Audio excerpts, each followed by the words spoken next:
திருவெண்காடு ஸ்வேதாரண்யேஸ்வரர் திருக்கோவில். இது நாகை மாவட்டம் சீர்காழி வட்டத்தில் திருவெண்காடு இருக்குது. இது குழந்தைகள் பாக்கியம் தரக்கூடிய திருக்கோவில்.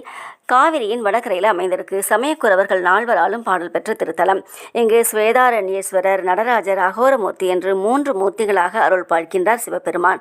அதே போல் பிரம்ம வித்யாம்பிகை, ஸ்வேதாரண்ய மகாகாளி, சௌபாகிய துர்கை அப்படின்னு 3 சக்திகளாக அருள் பாலிக்கின்றார். இந்த ஆலயம் 3 மூர்த்தி, 3 அம்பாள், 3 தீர்த்தம், 3 விருட்சம் என சிறப்புக்குரியதாக இருக்கு.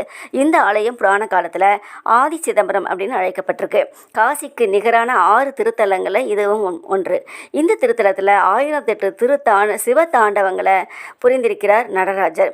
இங்கு இருக்கக்கூடிய தீர்த்தத்தில், அதாவது 3 தீர்த்தத்திலையும் நீராடி விநாயகரை வணங்கிவிட்டு பரிகாரங்கள் செய்தால் பல ஜென்ம பாவங்கள் நீங்கும் என்பது நம்பிக்கை. இது புதனுக்குரிய பரிகார திருத்தலம். இறைவன் ஸ்வேதாரண்யேஸ்வரர், இறைவி பிரம்ம வித்யா நாயகி. தீர்த்தம் சூரிய தீர்த்தம், சந்திர தீர்த்தம், அக்னி தீர்த்தம். விருட்சம் முள்ளில்லாத வில்வம்.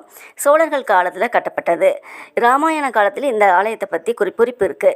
அதனால தான் இந்த ஆலயமானது யுகங்கள் கடந்ததாக சொல்லப்படுது. ஒரு சமயம் பட்டினத்தார் இங்கே வந்து சிவபெருமானையே குருவாக ஏற்று சிவ தீட்சை பெற்றிருக்காரு. இந்த ஆலயத்து வரலாறு என்னென்னா, ஒரு சமயம் மருத்துவன் அப்படிங்கிற அசுரன் சிவபெருமானை வணங்கி சக்தி வாய்ந்த வரங்களை பெற்றான். அதோட மாய சூலம் அப்படிங்கிற ஆயுதத்தையும் கேட்டு வாங்கினான். அதனால் ஆணவம் கொண்டு தேவர்களை கொடுமைப்படுத்த ஆரம்பித்தான்.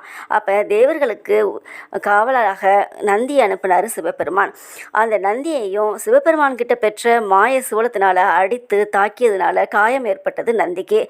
அது வரைக்கும் அமைதியாக இருந்த சிவபெருமான் நந்திக்கு காயம் பட்ட உடனே தனது 5 முகங்களில் ஒரு முகமான ஈசானிய முகத்திலிருந்து அகோர முகத்தை தோற்றுவித்தார்.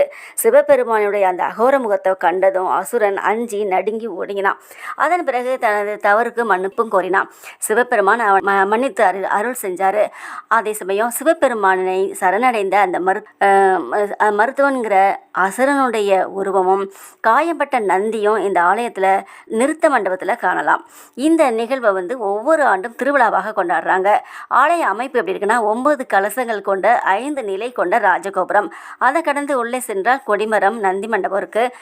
மிகப்பெரிய பிரகாரம் இருக்குது. எண்ணற்ற தூண்கள், சுதை சிற்பங்கள், இந்த தலத்தின் வரலாற்றை விவரிக்கக்கூடிய சிற்பங்களும் ஓவியங்களும் இருக்குது.